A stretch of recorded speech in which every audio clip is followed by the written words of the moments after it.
अखिल विश्वाला शांतीचा संदेश देणारे महाकारुणिक तथागत भगवान गौतम बुद्ध, विश्ववंदनीय परमपूज्य बोधिसत्व डॉक्टर बाबासाहेब आंबेडकर यांच्या विचाराला त्रिवार वंदन.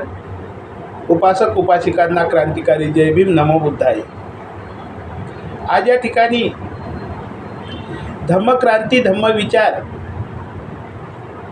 बाबासाहेबांचा त्याग, बाबासाहेबांचा संघर्ष आणि बाबासाहेबांनी दाखवलेला मार्ग हा मानवतेचा होता. कारण गुलामगिरीच्या आगीत जळला म्हणून तरी तो सोन्यावानी उजळला. मंत्रिपदाला मारिली ठोकर, या जनतेचा झाला नवकर. त्याच्या इतिहासी एक एक हे फुलं वाहिलं, त्याच्या डोळ्यांनी आम्ही हे जग पाहिलं. कारण बाबासाहेब आंबेडकरांनी गुलामगिरीला मातीमध्ये गुलामगिरीच्या बंधनातून आपली मुक्तता केली आणि स्वतंत्र्याचा मार्ग, स्वतंत्र जीवन जगण्याची वाट या देशातील प्रत्येक माणसाला दाखवली. कारण मनोनीतीच्या कालखंडामध्ये शरीराने माणूस होतो, पण माणसासारखा जगण्याचा अधिकार नव्हता. कुत्र्या मांजऱ्यालाही स्वतंत्रपणे रस्त्याने चालता येत होतं, परंतु माणूस असून आम्हाला माणसासारखं चालता येत नव्हतं. ते मानवतेचे हक्क, अधिकार मिळवून देण्यासाठी डॉक्टर बाबासाहेब आंबेडकरांनी डॉक्टर बाबासाहेब आंबेडकरांनी ज्ञान मिळवण्यासाठी अत्यंत त्रास सहन केला. कारण कबीर म्हणतात,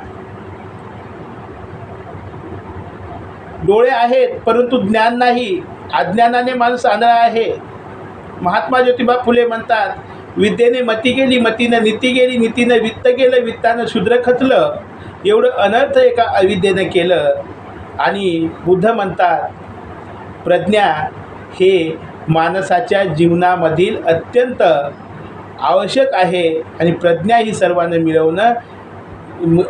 मिळवावी. प्रज्ञेविना माणूस गुलाम बनू शकतो. हे भगवंताने प्रज्ञेचं महत्त्व सांगितलेलं आहे. बुद्ध, कबीर, फुले यांच्या विचाराला आचरणामध्ये बाबासाहेबांनी आणलं आणि ज्ञान मिळवण्यासाठी मनोनीतीच्या कालखंडामध्ये वर्गाच्या बाहेर उभं राहून ज्ञान संपादन केलं. देशी विदेशामध्ये जाऊन उपाशी तापाशी राहून 24 तासातील 18 तास जागून ज्ञान संपादन केलं. आणि त्या ज्ञानाच्या जोरावर आणि पेनाच्या टोकावर या देशामध्ये बाबासाहेबांनी परिवर्तन घडवून आणलं. या देशामध्ये चालत असणारी जातीयता, या देशामध्ये चालत येणारे वर्णभेद, धर्मभेद, जातीभेद हे मातीमध्ये गाडून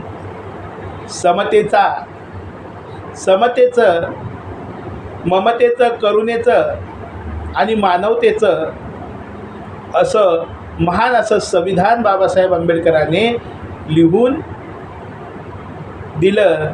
आणि त्या संविधानावर या देशाचा राज्यकारभार चालतो. बाबासाहेबाची क्रांती ही मानवतेची होती. बाबासाहेबाची क्रांती ही समतेची होती. बाबासाहेबाचे विचार हे माणसाला माणूस बनवण्यासाठी होते. शरीरातील, रक्तातील एक ना एक थेंब, जीवनातील प्रत्येक क्षण या देशातील माणसाला माणूस बनवण्यासाठी बाबासाहेबांनी अर्पित केला. विद्या ही, शिक्षण हे वाघिणीचं दूध आहे, जो पिईल तो गुरगुरल्याशिवाय राहणार नाही, हे विचार बाबासाहेबांनी सांगितले. समतेच्या वाटा मोकळ्या केल्या, शिक्षणाचं महत्त्व सांगितलं. परंतु शिक्षणाशिवाय अज्ञान हे अधोगतीचं कारण आहे. शिक्षणाशिवाय अज्ञान हे अधोगतीचं कारण आहे. म्हणून प्रत्येकाने शिक्षित बनावं. परंतु शिक्षित बनल्याच्या नंतर प्रत्येक समाजातील माणूस शीलवान बनावा. तरच या देशामध्ये मानवता नांदेल, तरच या देशामध्ये एकता नांदेल, तरच या देशामध्ये नीतिमत्ता नांदेल आणि तरच हा देश प्रगतीपथाला जाईल. म्हणून तथागत भगवंताचा महान असा बुद्ध धम्म 14 ऑक्टोबर 1956ला नागपूर या ठिकाणी बाबासाहेबांनी गुरु महास्तवीर चंद्रमुनी यांच्या हस्ते बुद्ध धम्माची दीक्षा दिली आणि महान असा धम्म बाबासाहेबांनी आपल्याला बुद्ध धम्म हा दिलेला आहे. तो बुद्ध धम्म म्हणजे सत्यावर, करुणेवर, मानवतेवर आधारित आहे. सत्य सांगणारा आहे. बुद्धीला पटेल ते स्वीकारा आणि तुम्हाला बुद्धीला पटेल ते स्वीकारा, बुद्धीला पटेल ते स्वीकारा. सत्य, प्रेम, करुणा, अहिंसा शिकवणारा आहे, मानवता शिकवणारा आहे, नीतिमत्ता शिकवणारा आहे. बुद्ध म्हणतात मी मोक्ष देणारा नाही तर मी मार्ग दाखवणारा आहे. बुद्धाने आपल्याला सांसारिक जीवनामध्ये, व्यावहारिक जीवनामध्ये, पारिवारिक जीवनामध्ये जीवन जगत असताना आनंद आणि सुख जर आपल्या घरामध्ये, आपल्या सामाजिक जीवनामध्ये आपल्याला पाहिजेत असेल तर त्यासाठी बुद्धाने आपल्याला मार्ग सांगितलेला आहे.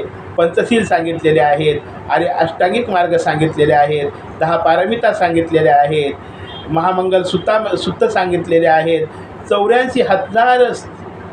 84,000 बुद्ध वचने, हे 84,000 गाथा ह्या बुद्ध वचनामध्ये, बुद्धाचे वचनं, बुद्धाने सांगितलेला मार्ग हा आजही बुद्ध धम्माचे, बुद्धाचे विचार आपल्यामध्ये पोहोचण्याचं काम करत आहे, पोहोचतो. म्हणून तो धम्म आपण समजावून घेणं अत्यंत गरजेचं आहे. आपल्या वाईट विचाराचं परिवर्तन, आपल्या वाईट विचाराला तिलांजली देऊन चांगल्या विचाराचा स्वीकार करून आपण माणूस बनण्यासाठी, बुद्ध धम्म समजावून घेऊन त्यानुसार आचरण करण्यासाठी मार्गस्थ होणं अत्यंत गरजेचं आहे. ज्ञानवंत पिढी घडावी, शीलवंत पिढी घडावी आणि करुणिक भाव हा प्रत्येकाच्या मनामध्ये निर्माण व्हावा आणि भारत हा एक समानतेने समृद्ध असा देश बनावा. मानवता देशामध्ये नांदावी, करुणा बुद्धाची या देशामध्ये नांदावी आणि सर्वांना जीवन जगत असताना, सर्वांना जीवन जगत असताना, सर्व जीवन जगत असताना आनंदी आणि सुखी राहावे यासाठी तो धम्म दिलेला आहे. नमो बुद्धाय. जय भीम.